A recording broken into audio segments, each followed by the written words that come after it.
नमस्कार, आप देख रहे हैं उत्तराखंड टाइम में आपके साथ शिखा। पिछले कुछ सालों से देवभूमि उत्तराखंड में अपराधों का ग्राफ तेज़ी से बढ़ रहा है। इसमें प्रॉपर्टी विवाद, लूट, हत्या, सूदखोरी यानी ब्याज पर पैसा देना जैसी मुख्य घटनाएं शामिल हैं। कई बार अप्रिय घटनाओं के साथ होने के बावजूद भी ऐसे इंसिडेंट पर लगाम लगाना और अंतर्राज्यीय बदमाशों को पकड़ना पुलिस के लिए चुनौती से कम नहीं है। ऐसे ही एक मामला देहरादून के डोबाल चौक का है, जहां रवि नामक युवक की गोली मारकर सरेआम हत्या कर दी और साथ ही उसके 2 दोस्त गंभीर रूप से घायल हैं। राजधानी देहरादून में सूदखोरों के चक्कर में प्रॉपर्टी का काम करने वाले युवक रवि बडोला उर्फ दीपक की 16 जून को हत्या कर दी गई। रवि का कसूर महज इतना था कि वह अपनी पुरानी गाड़ी बेचने एक कार डीलर के पास पहुंचता है। डीलर ने उस गाड़ी को बेचने के बजाय अपने परिचित को देकर रवि बडोला के साथ स्कैम कर डाला। रवि ने डीलर को कार बेचने को दी, पर डीलर ने वह कार सूदखोर यानी ब्याज के पैसे देने वाले को दे दी। दूसरे की गाय का गोदान कर उस कार को गिरवी रखा और उससे 3.5 लाख रुपए लिए।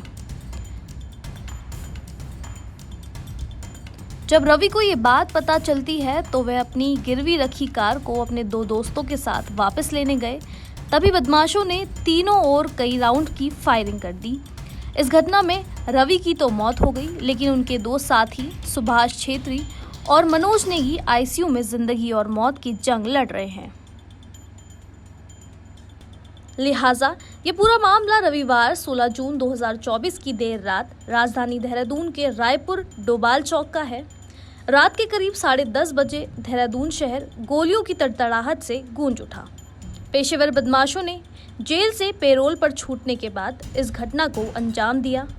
गोली लगने के बाद रवि दर्द से कहराते हुए भागा और कुछ दूर जाकर नाले में गिरा। देहरादून के एसएसपी अजय सिंह के मुताबिक डोबाल चौक के पास एक गढ़वाली कॉलोनी है। इसी कॉलोनी में रहकर देवेंद्र कुमार उर्फ सोनू भारद्वाज ब्याज का काम करता है। वह लोगों की चल और अचल संपत्तियों को गिरवी रख ऊंचे ब्याज पर खूब पैसे बांटता है। देहरादून के नेहरू ग्राम में रहने वाले मृतक रवि बडोला ने 15 जून को अपनी कार पुरानी कारों को सेल परचेज कारोबारी सागर यादव को बेचने के लिए दे दी। लेकिन अगले दिन रविवार को रवि बडोला को पता चला कि सागर ने तो कार बेचने के बजाय उसे सूदखोर सोनू भारद्वाज के पास 3.5 लाख रुपए में गिरवी रख दी है। माननीय मुख्यमंत्री जी के इसमें स्पष्ट निर्देश हैं कि बदमाश किसी जाति धर्म कहीं का भी हो, चाहे छोटा हो चाहे बड़ा हो, सब पे एक ही कार्रवाई, कानून की कार्रवाई जरूर होनी चाहिए, सख्त कार्रवाई होनी चाहिए। ऐसे लोग जो धन अर्जित कर रहे हैं, जैसा इस प्रकरण में ऐसी शिकायतें आ रही है कि अवैध अतिक्रमण किया गया सरकारी भूमि पर, जिसकी कार्रवाई चल रही है, तो भविष्य में उसका पूरा ख्याल रखेंगे। इस तरह के जो अभियुक्त हैं या इस तरह के जो अपराध कारित कर रहे हैं, तो जब भी उनकी कोई इन्वॉल्वमेंट आती है किसी अपराध में, तो उसकी जो प्रॉपर्टी है या उसकी जो सोर्स ऑफ इनकम है उसकी तह तक जाएंगे और लगेगा कि उसमें गैंगस्टर एक्ट में या किसी एक्ट में कार्रवाई करनी है तो उसको भी किया जाएगा। तो अभी इस केस के में जो निर्देश प्राप्त हुए हैं उस पर उसकी जो भूमि है या जो उसकी लैंड है उसकी कार्रवाई अभी चिन्हीकरण की चल रही है। रवि बडोला ने कार डीलर सागर यादव से अपनी कार मांगी तो उसने गालियां देकर उसे भगा दिया। इस पर बडोला ने सोनू भारद्वाज से कार वापस मांगी।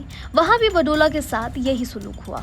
इसके बाद रवि बडोला रविवार रात करीब 10:30 बजे दोस्तों के साथ सुभाष छेत्री और मनोज नेगी को लेकर सोनू भारद्वाज के घर पहुंच गए। सूदखोर सोनू भारद्वाज के घर पर पहले से ही उसका भाई मोनू भारद्वाज, पेशेवर बदमाश रामवीर, मनीष, अंकुश और योगेश आदि शराब पी रहे थे। ये सभी मुजफ्फरनगर, मेरठ और पटना के निवासी हैं। जैसे ही रवि बडोला और उनके साथी गेट पर पहुंचे, इन सभी ने उन पर ताबड़तोड़ गोलियां चला दी। एक गोली रवि उर्फ दीपक बडोला के गले में लगी और दूसरी पेट में लगी। बाकी अन्य दोनों की भी पेट पर गोलियां लगी हैं। घायल हालत में रवि बडोला वहां से भाग गए, जबकि सुभाष छेत्री और मनोज नेगी सोनू भारद्वाज के गेट पर ही गिर गए। क्षेत्र के परिजन उन्हें कैलाश अस्पताल ले गए और पुलिस ने मनोज नेगी को दून अस्पताल में भर्ती करा दिया। बाद में दोनों को इंद्रेश हॉस्पिटल में एडमिट कराया गया। रवि की रात भर पुलिस और परिजनों ने तलाश की। 7 घंटे बाद सोमवार सुबह 6 बजे रवि बडोला का शव घटना वाली जगह से कुछ दूर बरामद हुआ।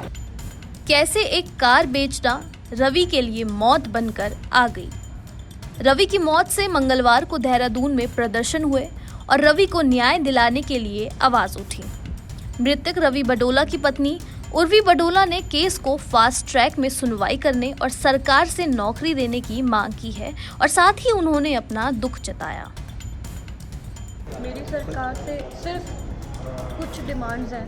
पहला तो ये कि ये जो केस हो रखा है इसको प्लीज़ फास्ट ट्रैक में डालिए सर, क्योंकि जब तक कुछ होगा नहीं वो लोग अंदर बैठ के भी प्लाटिंग कर सकते हैं और मेरी फैमिली के साथ कुछ भी मिस हैपनिंग हो सकती है। मेरा 4 साल का बच्चा है, मेरे फादर इन लॉ बहुत बुज़ुर्ग है, रिटायर्ड है और सिर्फ वही है कि जिनके साथ में अब अंधेरे में बाहर निकल सकते हैं। तो प्लीज़ इसको फास्ट ट्रैक में डलवाइए।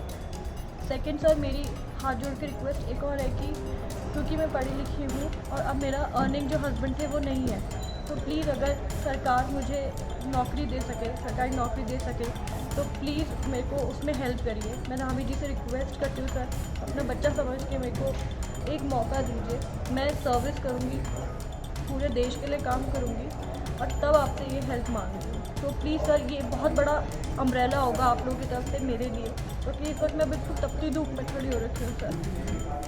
देर भी नहीं हुई है मेरे पति की और मैं यहाँ आ रखी हूँ सबसे हेल्प मांगने के लिए। तो प्लीज़ सर, ये हेल्प करिएगा सर मेरी। सबके पास गन थी पुलिस ऑफिसर्स के पास, लेकिन एक के पास भी टॉर्च नहीं थी। तुम ढूंढने आए हुए हो रात को बिना टॉर्च के। अगर मैं बोलूं कि तुम दिन में ढूंढने आए हुए हो तब मैं बोलूं तुम टॉर्च लेके नहीं आए तो मैं मूर्ख हूँ, लेकिन तुम सर्च ऑपरेशन में आ रहे हो विदाउट एनी टॉर्च तो तुम मूर्ख हो। तुम ड्यूटी अच्छे से नहीं कर रहे हो। मुझे फोन पे दिखा रहे, देखो 1 किलोमीटर के दायरे में तुम ढूंढो। मेरी दीदी को बोल रहे कि तुम ढूंढो 1 किलोमीटर के दायरे में। अबे तो तुम क्या झुंझुना बजाने के लिए हो? तुम लोग क्यों नहीं अपने इक्विपमेंट से ढूंढ रहे हो? तुम लोगों ने क्यों? और मुझे आज सुबह सीओ साहब फोन पे एक बंदा रिकॉर्ड करने लगा तो रिकॉर्ड नहीं करने दिया। जब मैंने पूछा कि मुझे पूरी प्रक्रिया बताओ कि सर्च ऑपरेशन में क्या होता है, तो सीओ साहब मुझे ये बोल रहे हैं कि हमने बहुत सारी यूनिट्स लगा रखी थी। क्यों लगा रखी थी बहुत सारी यूनिट्स? जब एक जगह पे मोबाइल की वो बता रहा था लोकेशन, तो तुमने सबको क्यों नहीं बोला कि सब इकट्ठे होके 1 किलोमीटर का एरिया खंगालो? मेन रोड के नाले में मेरे पति की बॉडी मिली है, मेन रोड के नाले में, किसी कोने कुचारे में नहीं, तुमसे वो भी नहीं ढूंढा गया। पहले से क्या जानते थे जो जिसने ये घटना को अंजाम दिया? ऐसे कुछ नहीं जानते थे। मेरे पति प्रॉपर्टी डीलर थे, वो सबको जानते होंगे यहाँ पे, ठीक है। अगर किसी ने बोल दिया हमें गाड़ी खरीदनी है, वो भी बिचौले ने उनको बोला था, शंभू यादव ने, कि मैं तुम्हारी गाड़ी बिकवाऊंगा, उसने फोन नहीं उठाया। उसने उन लोगों को पहले ही इन्फॉर्म कर दिया था कि रवि अपनी गाड़ी लेने आ रहा है, तो वो लोग प्रिपेयर हो रखे थे कि गाड़ी तो देंगे नहीं, हम लोग गोलियां चला देंगे। तो उन्होंने बात तक नहीं करी, उन्होंने सीधा शूट आउट किया तीनों पे। डराया नहीं उन्होंने कि हम गाड़ी नहीं दे रहे, चल जाए यहाँ से, ऐसा नहीं किया उन्होंने प्रॉपर गोलियां चलाई हैं। उन्होंने मर्डर, मेरे पति की 4 गोलियां लगी है। डराने के लिए कोई 4 गोलियां नहीं मारता है सीने पे। नहीं, आपको जब ये चीजें पता चली, जैसे आपने बताया कि पुलिस ने ये किया वो किया, उसके बाद घर का क्या रिएक्शन था? क्योंकि ये चीजें तो कभी ऐसे घर सर मैं आपको बताती हूँ, वो लोकवाणी वाले भैया है ना, मैंने नहा के आई तब मैंने देखा दीदी के फोन पे चल रहा था, मुझे तब लगा कि लोग सुन रहे हैं। राजधानी में हुए इस गोलीकांड पर मुख्यमंत्री पुष्कर सिंह धामी के तेवर सख्त हैं। सीएम ने कहा, देवभूमि में बदमाशों के लिए कोई जगह नहीं है। बदमाश छोटा हो या बड़ा, किसी को देवभूमि का माहौल खराब करने की छूट नहीं दी जाएगी। बदमाशों से संबंध रखने वालों की भी जांच जारी है। इसके अलावा उनकी अवैध प्रॉपर्टी कारोबार की जांच पर रिपोर्ट मांगी गई है। कानून अपना काम कर रहा है। सरकार पीड़ित परिवार को न्याय दिलाने के लिए साथ खड़ी है। मुख्यमंत्री ने ऐसे बदमाशों को स्पष्ट चेतावनी दी है कि वह देवभूमि छोड़ दें, अन्यथा सरकार को कड़ी कार्रवाई को बाध्य होना पड़ेगा।